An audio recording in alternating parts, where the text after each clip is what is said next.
എല്ലാവർക്കും സ്ട്രോബെറി ചാനലിലേക്ക് സ്വാഗതം. ഞാൻ ഗീതു. ദീപാവലി പ്രമാണിച്ച് 2 സ്വീറ്റ്സിന്റെ റെസിപ്പികളുമായാണ് ഞാനിന്ന് വന്നിരിക്കുന്നത്. ഒന്ന് റവ കൊണ്ട് തയ്യാറാക്കാവുന്ന ഒരു പേട, രണ്ടാമത്തേത് ഇൻസ്റ്റന്റ് ആയിട്ട് പാൽപ്പൊടി കൊണ്ട് തയ്യാറാക്കുന്ന ബർഫി. നമ്മൾ കടയിൽ നിന്നും വാങ്ങുന്ന സ്വീറ്റ്സിന്റെ അതേ ടേസ്റ്റിൽ നമുക്കിത് വീട്ടിൽ തയ്യാറാക്കാം. വെറും 15 മിനിറ്റ് മതി.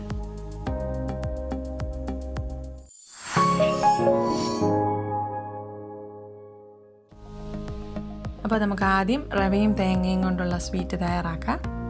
ഇതിനായി മിക്സിയുടെ ചെറിയ ജാറിലേക്ക് 1/2 കപ്പ് വറുത്ത റവ എടുക്കുന്നു. വറുക്കാത്ത റവയാണെങ്കിലും മതി. ഇനി ഇതിലേക്ക് 6 ടേബിൾ സ്പൂൺ പഞ്ചസാര ചേർക്കാം. ഇതൊരു നോർമൽ മധുരമാണ്. നല്ല മധുരം വേണ്ടവർ 8 ടേബിൾ സ്പൂൺ ചേർക്കണം. ഇനി ഇതൊന്ന് പൊടിച്ചെടുക്കാം.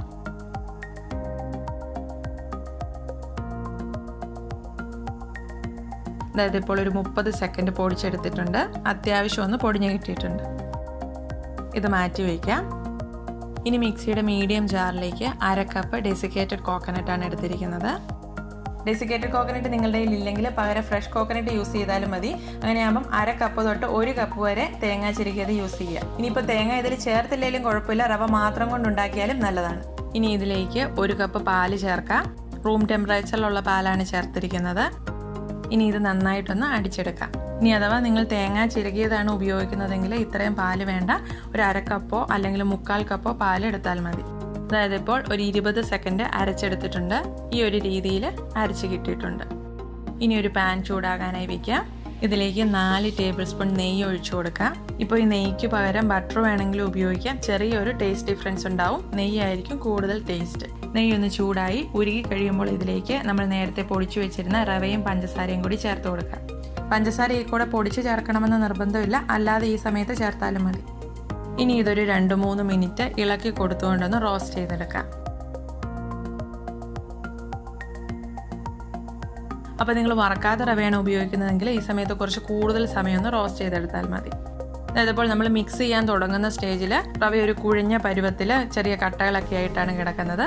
ഇത് ഈ രീതിയിൽ 2-3 മിനിറ്റ് ഒന്ന് ഇളക്കുമ്പോഴേക്കും ഇതിലെ കട്ടകളെല്ലാം മാറി നല്ല പൊടിയായിട്ട് ഈ രീതിയിൽ ആയി കിട്ടും. റവ നല്ല നൈസ് പൊടിയായിട്ട് കിട്ടിയിട്ടുണ്ട്. ഈ ഒരു പരുവം വരെ റോസ്റ്റ് ചെയ്താൽ മതി. ഇനി നമുക്കിതിലേക്ക് നമ്മൾ അടിച്ചു വെച്ചിരുന്ന തേങ്ങയും പാലും കൂടി ചേർത്ത് കൊടുക്കുക. ഇനി ഇത് നന്നായിട്ടൊന്ന് ഇളക്കി യോജിപ്പിക്കാം. അപ്പോൾ ഇത് നമ്മൾ ഇളക്കി കൊടുത്തുകൊണ്ട് ചെയ്യുന്നത് കൊണ്ട് ഫ്ലെയിം ഒരു മീഡിയത്തിനും ലോയ്ക്കും ഇടയിലിട്ട് ചെയ്ത് കൊടുക്കുക. റവ അടി പിടിക്കുന്നു, വങ്ങുന്നുണ്ടെന്ന് തോന്നിയാൽ ഫ്ലെയിം കുറച്ചിട്ട് ചെയ്യുക. ഈ സമയത്ത് ഇത് ഇളക്കി കൊടുത്തുകൊണ്ട് വേണമെങ്കിൽ കുറുക്കിയെടുക്കാം. അതല്ലെങ്കിൽ ലോ ഫ്ലെയിമിലാക്കി ഒരു 5 മിനിറ്റ് മൂടി വെച്ചാലും മതി. റവ ഈ പാലിൽ കിടന്ന് നന്നായിട്ടൊന്ന് കുതിർന്ന് വീർത്ത് വരും. ഞാനിവിടെ ഒരു 5 മിനിറ്റ് ലോ ഫ്ലെയിമിൽ വെച്ചിട്ടുണ്ട്. ഇതിപ്പോൾ ഈ ഒരു പരുവമായിട്ടുണ്ട്. റവ നന്നായിട്ട് കുതിർന്ന് വീർത്തിട്ടുണ്ട്. ഇതുപോലെ 5 മിനിറ്റ് വയ്ക്കുന്നുണ്ടെങ്കിൽ ഇടയ്ക്കൊന്ന് തുറന്ന് ഇളക്കി കൊടുക്കണം. കാരണം ഇതിൽ നമ്മൾ പാല് ചേർത്തിരിക്കുന്നതുകൊണ്ട് പെട്ടെന്ന് അടിയിൽ പിടിക്കും. ഇതുപോലെ നന്നായിട്ടൊന്ന് ഇളക്കി യോജിപ്പിക്കാം. ഈ രീതിയിലൊന്ന് പ്രസ് ചെയ്ത് കൊടുത്ത് അതിലെ കട്ടകളെല്ലാം പൊട്ടിച്ചൊന്ന് സ്മൂത്ത് ആക്കി എടുക്കാം.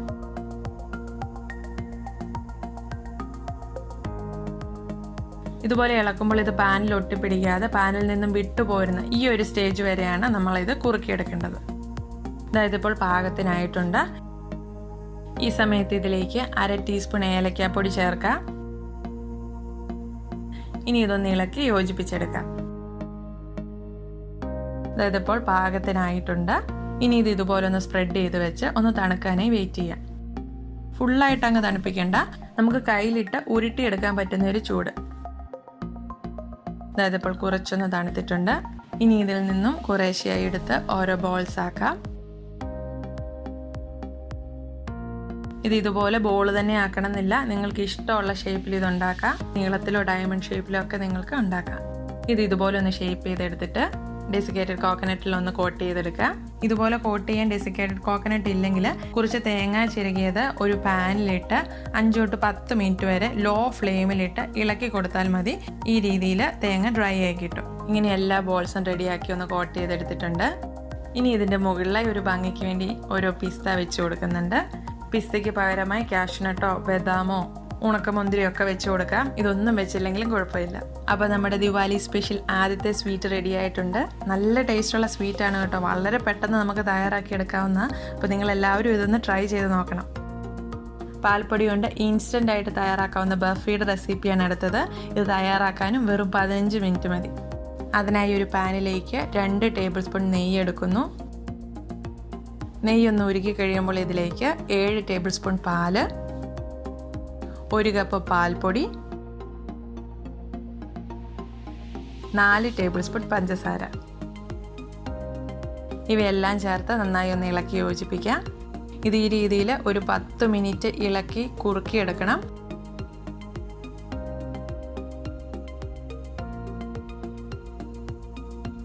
അപ്പോൾ ആദ്യം ഈ രീതിയിലൊന്ന് ഇളക്കാം. ഇതിലെ പഞ്ചസാരയൊക്കെ അലിയുമ്പോൾ കുറച്ചുകൂടെ ഒന്ന് ലൂസായി വരും.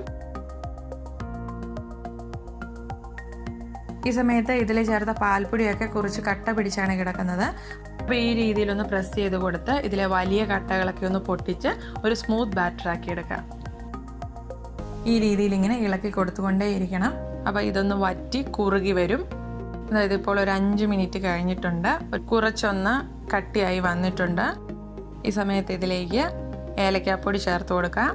1/4 ടീസ്പൂൺ ഏലക്കാപ്പൊടിയാണ് ചേർക്കുന്നത്. അപ്പോൾ ടേസ്റ്റ് നോക്കിയിട്ട് നിങ്ങൾക്ക് വേണമെങ്കിൽ 1/2 ടീസ്പൂൺ വരെ ചേർത്ത് കൊടുക്കാം.